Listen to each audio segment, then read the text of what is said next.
I have kept the rigging logs for 29 years as Grand Rigmaster of the Corvani Wind Fleet. I have raised 3 flagskiffs from the keel up, ridden out 2 of the great autumn shears that break lesser masts, and buried 4 apprentices lost to the drop in the years it took me to learn what I know. I say this not to boast, but to establish the weight of what I am about to describe. I was not a man who was easily taught anything anymore. I am now. The heir's skiff stalled on the second afternoon of the wind meet. Sir Nick was 12 years old, small for his hatching, all elbows and nerve, the kind of child who wore his ceremonial harness like a punishment and shed it the moment the elders looked away. He had begged a solo circuit of the mooring spires, and because it was the wind meet and his father the Windlord was in a generous humor, he had been allowed one. I was on the launch gallery when I heard the spotters cry out. By the time I reached the rail, the boy's skiff was already wrong in the air, one wing luffing, the whole craft yawing and losing height in the slow, sideways way that means the wind is no longer holding it. And the sound of it, the flat wrong flutter where there should have been a taut hum, told me before I had my glass to my eye what kind of emergency this was. They ran the recovery lines out. The Windlord was brought to the gallery. The wind meet stopped. I will not dress up what followed. We tried everything the craft allows. The reading cords, which the rigmasters of this house have trusted for 200 years, told us the tension was failing across the forward spar but could not tell us where the fault began. My 3 senior hands hauled the trim lines through their proper sequence, easing and loading the rigging the way we are taught, coaxing the wing to bite. I called for the ceremonial spar oils, the whole shelf of them, 11 preparations, each one the distillation of a century of Corvani craft. We fed line. We spilled ballast. Nothing held. The skiff kept sinking toward the lower gorge, 100 spans and then less, and the boy inside it had stopped shouting, which was worse than the shouting. By the time we had run out of things to try, the Windlord had come to stand at my shoulder. He did not speak. He looked at the falling skiff, and then he looked at me, and I had nothing to offer him that was not, in plain words, the death of his son. It was Steward Halun who said the human's name. He said it the way a man says a thing he expects to be refused, quietly, from the side of his mouth, his eyes on the deck. The human trade party had moored 2 days before. A small delegation, for merchants, a translator, and a freighter's deck engineer who had come along because their regulations apparently require one aboard any crude descent. I had spoken perhaps 10 words to him at the arrival feast. A compact man, older, gray coming in at the temples, with the particular stillness of someone who spends a great deal of his life waiting in cramped places for something to go wrong. His name was Errol Daines. I said yes because the alternative was to watch the boy fall, and I was not willing to protect the dignity of our craft at that price. They brought him up from the guest berths at a run. He arrived in his working clothes, a plain dark coat creased from sitting, no rank cord, no housemark, nothing. He carried a roll of tools over one shoulder. Not a rigmaster's chest with its seals and blessing knots. A canvas roll, the kind you would carry a day's provisions in. The strap was worn pale. One buckle had been replaced with wire. He went to the rail and looked at the failing skiff for perhaps 4 seconds. Then he looked at me. Was the wing trimmed hot before the launch, or cold? He said. I told him the boy had rigged it himself that morning, quickly, showing off most likely, in the way of 12-year-olds at a wind meet they have decided is beneath them.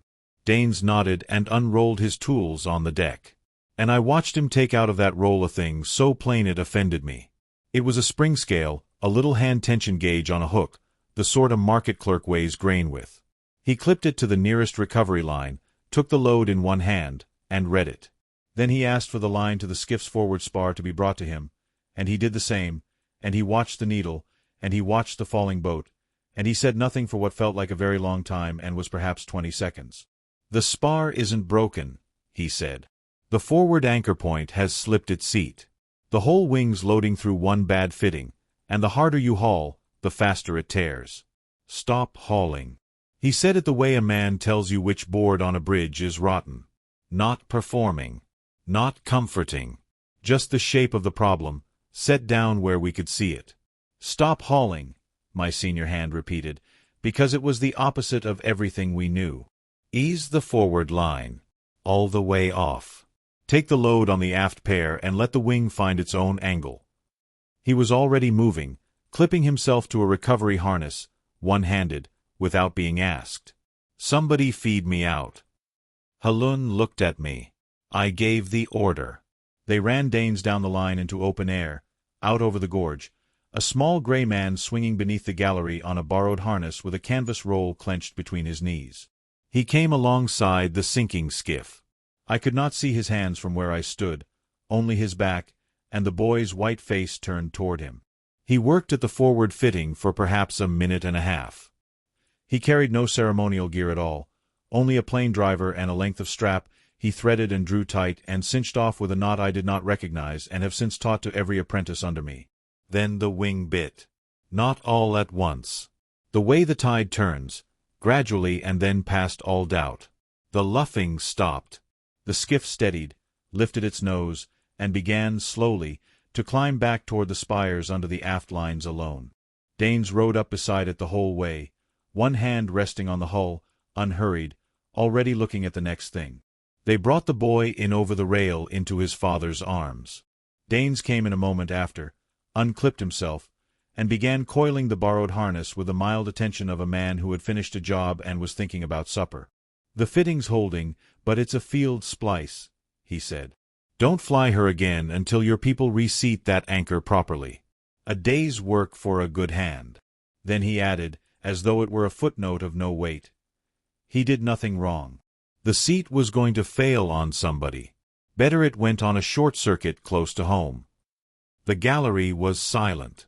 I had 40 people on that deck. Hands, spotters, elders, the steward, the windlord. Not one of them moved. They were looking at the boy, breathing hard and alive in his father's grip. And then they were looking at Errol Danes, coiling a rope. The windlord crossed to him. He stood for a moment with no words, which is a thing I had not seen from him in the 14 years I have served his mast. Then he took from his own throat the Skymaster's cord. It is the highest honor this house can bestow. The cord alone is worth more than the freighter that had carried Danes to us. Danes looked at it. And I give you his exact words, because I wrote them into the log that same night while they were still sharp in me. "That's a generous thing. But it belongs on one of your own riggers. I only tied a knot." He smiled when he said it. Not the smile of a man deflecting, and not an embarrassed one. The smile of a man who means precisely what he says and knows it needs nothing added to it. Then he asked whether he might look the splice over in the morning before the delegation cast off, and the windlord said yes, and Danes thanked him, shouldered his worn roll, and walked off the gallery toward the guest berths. I stood at the rail and watched him go. A small man in a creased coat, a canvas roll on one shoulder, unhurried, already somewhere else behind his eyes. I sent a runner after him. Not for the windlord. For me. I did not need the procedure or the name of the tool. Those I could learn on my own. I needed to know what he had seen in those first 4 seconds at the rail. What had told him where to look, when 200 years of Corvani reading cord had not. The runner caught him at the head of the berth stair and put my question to him. Danes stopped. The runner said he looked at nothing in particular on the wall a moment, and then he said, "The way it was falling. The rhythm of the yaw was too even. A broken spar fails ragged. A steady wobble means the wing's still whole and the trouble's at a single point. Once you know it's one bad fitting, there's only so many places it can be."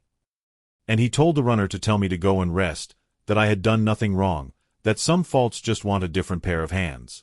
The runner brought me those words, and I stood a long time on the empty gallery with the recovery lines still swinging under it, and I turned them over and over. In the morning Danes came back and spent half an hour at the skiff. Sir Nick was there before him, mended and loud and full of questions about the spring scale and the strange knot, the way a boy is when the danger has passed and the wonder comes rushing in to fill the space it left. Danes answered all of it.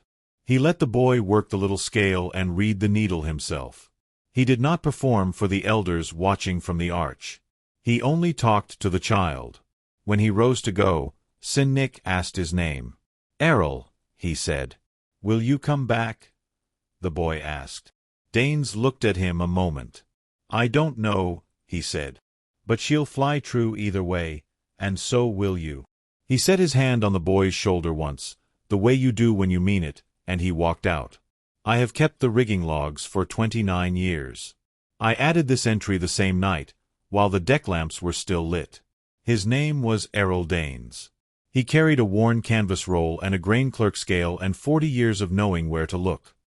He brought the heir of the Corvani up out of the gorge before the recovery lines had finished paying out, refused the highest honor this house can give, and asked in return only whether he might check the splice in the morning. I do not know what the humans call a man like that. I have searched our own tongue, and we have no word for him either. I think we may have to make one.